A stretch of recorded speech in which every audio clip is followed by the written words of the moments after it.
नमस्कार मेरे प्यारे देशवासियों, आप सभी का हमारे इस खास न्यूज़ बुलेटिन में बहुत बहुत स्वागत है। आज हम आपके लिए एक ऐसी ब्रेकिंग न्यूज़ लेकर आए हैं जो सीधे सीधे आपकी जेब और आपके भविष्य से जुड़ी हुई है। यह खबर खास तौर पर उन लाखों करोड़ों परिवारों के लिए है जो पेंशन पर निर्भर हैं या भविष्य में पेंशन के हकदार बनने वाले हैं। यदि आप पहली बार हमारे चैनल पर आए हैं तो कृपया चैनल को सब्सक्राइब करना ना भूलें और इस वीडियो को अधिक से अधिक शेयर करें ताकि यह अहम जानकारी हर उस व्यक्ति तक पहुंचे जिसे इसकी सबसे ज़्यादा ज़रूरत है। साथियों, आज का यह वीडियो उन सभी लोगों के लिए राहत भरी खबर लेकर आया है जो पेंशन का इंतज़ार कर रहे हैं या फिलहाल पेंशन ले रहे हैं। हम आपको पेंशन से जुड़ी कई ऐसी ताज़ा और धमाकेदार अपडेट्स देने वाले हैं जिनके बारे में सुनकर आप हैरान रह जाएंगे।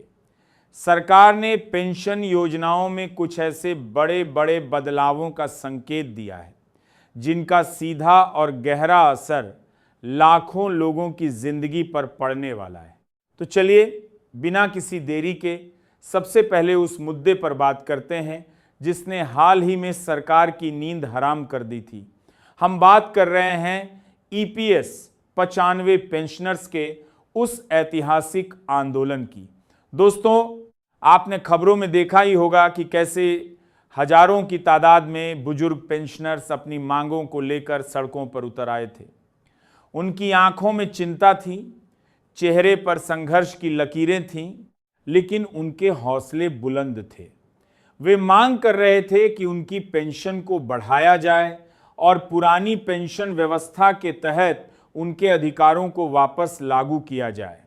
लंबे समय तक चले इस आंदोलन और हड़ताल ने आखिरकार सरकार को मजबूर कर दिया कि वह इस ओर ध्यान दे और अब इसी का नतीजा है कि सरकार ने 5 बड़े बड़े नियमों में बदलाव की घोषणा की है। आइए इन 5 बड़े बदलावों को एक एक करके विस्तार से समझते हैं। पहला और सबसे बड़ा बदलाव उन कर्मचारियों के लिए है जो कम समय के लिए नौकरी कर पाते हैं। पहले का नियम कुछ ऐसा था कि यदि कोई कर्मचारी 10 साल से कम समय के लिए नौकरी करता था तो उसे पेंशन पाने का अधिकार नहीं मिलता था। उसे केवल उसके और उसके नियोक्ता द्वारा जमा कराई गई राशि ही वापस की जाती थी। यानी उसे एक मुश्त राशि तो मिल जाती थी, लेकिन उसके बुढ़ापे के लिए कोई स्थायी आय का जरिया नहीं बचता था। लेकिन अब सरकार ने इस नियम को पूरी तरह से बदल दिया है। अब यदि किसी कर्मचारी ने सिर्फ 6 महीने भी नौकरी की है तो वह भी नियमित मासिक पेंशन का हकदार होगा। जी हां, आपने सही सुना। अब पेंशन पाने के लिए न्यूनतम सेवा अवधि की जो बाध्यता थी उसे पूरी तरह से खत्म कर दिया गया है। यह उन लाखों मजदूरों, दिहाड़ी मजदूरों और अस्थायी तौर पर काम करने वाले लोगों के लिए किसी वरदान से कम नहीं है। दूसरा बड़ा बदलाव पेंशन की गणना के तरीके में किया गया है। पुराने नियमों में पेंशन की गणना सेवा के अंतिम कुछ वर्षों के मूल वेतन के आधार पर की जाती थी। इसमें महंगाई भत्ता और दूसरे भत्ते शामिल नहीं किए जाते थे। इसकी वजह से पेंशन की राशि बहुत कम बनती थी। अब सरकार ने साफ कर दिया है कि पेंशन की गणना में अब महंगाई भत्ता और अन्य भत्तों को भी शामिल किया जाएगा। इसका सीधा सीधा मतलब यह है कि अब पेंशन की कुल राशि पहले के मुकाबले काफ़ी ज़्यादा होगी। ये एक बहुत बड़ी राहत है क्योंकि इससे पेंशनर्स की क्रय शक्ति बनी रहेगी और वे महंगाई से लड़ने में सक्षम होंगे। तीसरा बड़ा बदलाव पारिवारिक पेंशन से जुड़ा है। यह बदलाव पेंशन धारक के परिवार वालों के लिए सुरक्षा कवच की तरह काम करेगा। पहले अगर किसी पेंशन धारक की मृत्यु हो जाती थी तो उसके परिवार को एक निश्चित दर से पेंशन मिलती थी जो अक्सर काफ़ी कम होती थी। लेकिन नए प्रावधान के मुताबिक अब परिवार को मूल पेंशन का 60% हिस्सा पेंशन के रूप में दिया जाएगा। यानी अगर किसी व्यक्ति को 10,000 रुपए महीना पेंशन मिल रही थी, तो उसके जाने के बाद उसके परिवार को 6,000 रुपए हर महीने मिलेंगे।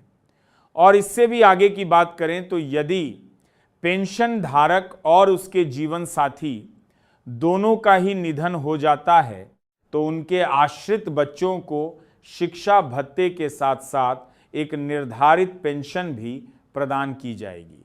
यह सुविधा उन्हें एक निश्चित उम्र तक, जैसे कि 25 साल या उनके रोजगार में आने तक मिलती रहेगी। यह प्रावधान यह सुनिश्चित करता है कि परिवार का भविष्य पूरी तरह सुरक्षित रहे। चौथा बड़ा बदलाव पेंशन के भुगतान की प्रक्रिया में किया गया है। अब तक पेंशनर्स को अपनी पेंशन के लिए सरकारी दफ्तरों के चक्कर काटने पड़ते थे। कभी कागज अधूरे रह जाते थे तो कभी कोई और दिक्कत आ जाती थी। लेकिन अब सरकार ने इस पूरी प्रक्रिया को डिजिटल और पूरी तरह पारदर्शी बना दिया है। अब आवेदन से लेकर भुगतान तक की सारी प्रक्रिया ऑनलाइन होगी। इसके लिए एक खास पोर्टल भी लॉन्च किया गया है। इस पोर्टल पर पेंशन धारक अपना स्टेटस चेक कर सकते हैं, अपनी पर्सनल जानकारी अपडेट कर सकते हैं और अपनी किसी भी समस्या का समाधान भी प्राप्त कर सकते हैं। अब उन्हें बार बार सरकारी कार्यालयों के चक्कर नहीं लगाने पड़ेंगे। यह डिजिटल सुविधा उनके समय और ऊर्जा दोनों की बचत करेगी। पांचवा और सबसे महत्वपूर्ण बदलाव पेंशन की राशि से संबंधित है। यह वो बदलाव है जिसका इंतजार सबसे लंबे समय से किया जा रहा था। अब सरकार ने यह तय किया है कि किसी भी पेंशन धारक को न्यूनतम पेंशन के रूप में हर महीने कम से कम 5,000 रुपए तो मिलेंगे ही। लेकिन अब खबर यह है कि इसे और बढ़ाकर 7,500 रुपए करने की योजना है। आपको बता दें कि पहले यह न्यूनतम पेंशन केवल 1,000 रुपए थी, जो अब कई गुना बढ़कर 7,500 रुपए तक पहुंचने वाली है। इसके अलावा इस राशि पर महंगाई भत्ता भी अलग से दिया जाएगा, जिसे हर 6 महीने में संशोधित किया जाएगा। यानी समय के साथ साथ पेंशन की राशि भी बढ़ती रहेगी। अब हम बात करेंगे उस सबसे चर्चित खबर की जिसने हर पेंशनर के चेहरे पर मुस्कान ला दी है। जी हां, हम बात कर रहे हैं 7,500 रुपए की न्यूनतम पेंशन और उस पर मिलने वाले महंगाई भत्ते की। यह खबर कोई अफवाह नहीं है, बल्कि सरकार की ओर से मिले संकेतों के मुताबिक यह एक ठोस योजना है जिस पर गंभीरता से काम चल रहा है। सूत्रों की माने तो वर्ष 2026 के भीतर इस योजना को लागू करने की पूरी तैयारी है। सरकार ने इसके लिए एक अलग फंड बनाने का भी फैसला किया है ताकि इस महत्वाकांक्षी योजना को लागू करने में किसी भी तरह की वित्तीय बाधा न आए। इस फैसले से उन लाखों पेंशनर्स की जिंदगी बदल जाएगी जो आज भी 1,000 से लेकर 1,500 रुपए मासिक पेंशन पर गुजर बसर करने को मजबूर हैं। बढ़ती महंगाई के इस दौर में इतनी कम राशि में 2 वक्त की रोटी जुटाना भी मुश्किल हो जाता है। ऐसे में 7,500 रुपए की न्यूनतम गारंटी उनके लिए किसी संजीवनी से कम नहीं होगी। यह राशि उनकी बुनियादी ज़रूरतों को पूरा करने में मदद करेगी और उन्हें एक सम्मानजनक जीवन जीने का अधिकार देगी।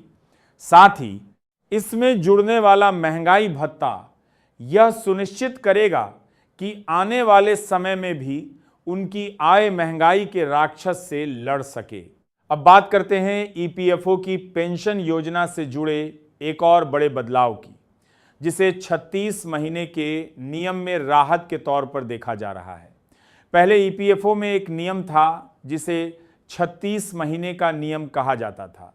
इस नियम के मुताबिक अगर कोई कर्मचारी लगातार 36 महीने यानी पूरे 3 साल तक नौकरी में नहीं रहा तो वह पेंशन पाने का हकदार नहीं माना जाता था। उसे सिर्फ उसकी जमा पूंजी ही वापस की जाती थी।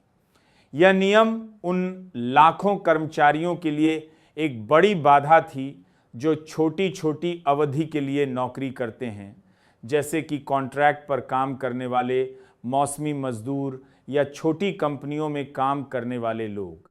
लेकिन अब सरकार ने यह बाधा हटा दी है। इस नियम को खत्म करके बड़ी राहत दी गई है। अब किसी भी कर्मचारी को पेंशन पाने के लिए 36 महीने लगातार नौकरी करने की ज़रूरत नहीं है। अगर किसी कर्मचारी ने सिर्फ 6 महीने भी नौकरी की है और नियमित रूप से अपना योगदान दिया है तो वह भी अब पेंशन योजना का पूरा लाभ उठा सकेगा। यह फैसला उन करोड़ों श्रमिकों के लिए बेहद फायदेमंद साबित होगा जो असंगठित क्षेत्र में काम करते हैं और जिनकी नौकरी स्थायी नहीं होती है। खासकर उन महिलाओं के लिए यह बहुत बड़ी राहत है जो शादी या बच्चों की देखभाल के कारण बीच में नौकरी छोड़ देती हैं। अब वे भी इस योजना के तहत अपने भविष्य को सुरक्षित कर सकेंगी और बुढ़ापे में उन्हें आर्थिक परेशानी का सामना नहीं करना पड़ेगा। इन सभी ऐतिहासिक बदलावों के बाद अब देखते हैं कि हर पेंशन धारक को कौन कौन से 5 बड़े लाभ मिलने वाले हैं। पहला और सबसे अहम लाभ है आर्थिक सुरक्षा। 7,500 रुपए की न्यूनतम पेंशन एक गारंटीड इनकम देगी। इससे पेंशनर्स की आर्थिक चिंताएं कम होंगी और वे अपनी रोजमर्रा की जरूरतों को पूरा कर सकेंगे। दूसरा लाभ है महंगाई से सुरक्षा। पेंशन के साथ महंगाई भत्ता जुड़ने का मतलब है कि समय के साथ पेंशन की राशि भी बढ़ती रहेगी। इससे महंगाई का असर कम होगा और पेंशन की क्रय शक्ति बनी रहेगी। तीसरा लाभ है पारिवारिक सुरक्षा। पेंशन धारक की मृत्यु के बाद उसके परिवार को पेंशन का 60% हिस्सा मिलना और बच्चों के लिए शिक्षा भत्ते का प्रावधान यह सुनिश्चित करता है कि परिवार कभी भी आर्थिक रूप से असुरक्षित न हो। चौथा लाभ है डिजिटल सुविधा। अब पेंशन से जुड़े सभी काम ऑनलाइन होंगे। घर बैठे आवेदन करना, स्टेटस चेक करना और समस्या का समाधान कराना, यह सब अब बेहद आसान हो जाएगा। और पांचवा लाभ है स्वास्थ्य सुविधाएं। खबरें यह भी हैं कि सरकार पेंशनर्स को किफ़ायती या मुफ्त स्वास्थ्य बीमा उपलब्ध कराने पर भी विचार कर रही है। अगर यह योजना भी लागू हो गई तो यह पेंशनर्स के लिए एक और बड़ी राहत होगी। अंत में बात करते हैं उस मुद्दे की जो पिछले कई सालों से चर्चा में है और जिसे लेकर सबसे ज़्यादा उम्मीदें हैं। हम बात कर रहे हैं पुरानी पेंशन योजना यानी ओपीएस की। आप सभी जानते हैं कि नई पेंशन योजना यानी एनपीएस लागू होने के बाद से कर्मचारियों में भारी असंतोष है। एनपीएस में कर्मचारी को अपने वेतन का 10% योगदान देना होता है और उतनी ही राशि सरकार देती है। इस पैसे को बाजार में निवेश किया जाता है और रिटर्न पूरी तरह बाजार की स्थितियों पर निर्भर करता है, यानी इसमें जोखिम है और कोई गारंटी नहीं है कि रिटायरमेंट के बाद कितना पैसा मिलेगा। वहीं पुरानी पेंशन योजना में कर्मचारी को कोई योगदान नहीं देना पड़ता था। रिटायरमेंट के बाद उसे उसकी आखिरी सैलरी का 50% हिस्सा पेंशन के रूप में मिलता था और उस पर महंगाई भत्ता भी अलग से मिलता था, यानी ये पूरी तरह सुरक्षित और गारंटीड पेंशन थी। फिलहाल इस मामले में सुप्रीम कोर्ट में सुनवाई चल रही है। कई राज्य जैसे हिमाचल प्रदेश, राजस्थान, छत्तीसगढ़, पंजाब और झारखंड पहले ही अपने कर्मचारियों के लिए पुरानी पेंशन योजना लागू कर चुके हैं। इससे केंद्र सरकार पर भी दबाव बढ़ रहा है। सुप्रीम कोर्ट ने केंद्र सरकार से इस मामले में जवाब मांगा है और उम्मीद की जा रही है कि वर्ष 2026 के अंत तक इस पर कोई बड़ा फैसला आ सकता है। अगर सुप्रीम कोर्ट कर्मचारियों के पक्ष में फैसला सुनाता है तो यह देश के लाखों कर्मचारियों के लिए एक ऐतिहासिक जीत होगी और उनका भविष्य पूरी तरह सुरक्षित हो जाएगा। तो दोस्तों, ये थी पेंशन से जुड़ी वो 5 बड़ी अपडेट्स जो आपके जीवन को बदल सकती हैं। सरकार के इन फैसलों से उम्मीद की एक नई किरण जगी है। हम उम्मीद करते हैं कि ये सारे बदलाव जल्द से जल्द जमीन पर उतरेंगे और हर पेंशनर को इनका लाभ मिलेगा। अगर आपको यह जानकारी उपयोगी लगी हो तो इस वीडियो को लाइक करें,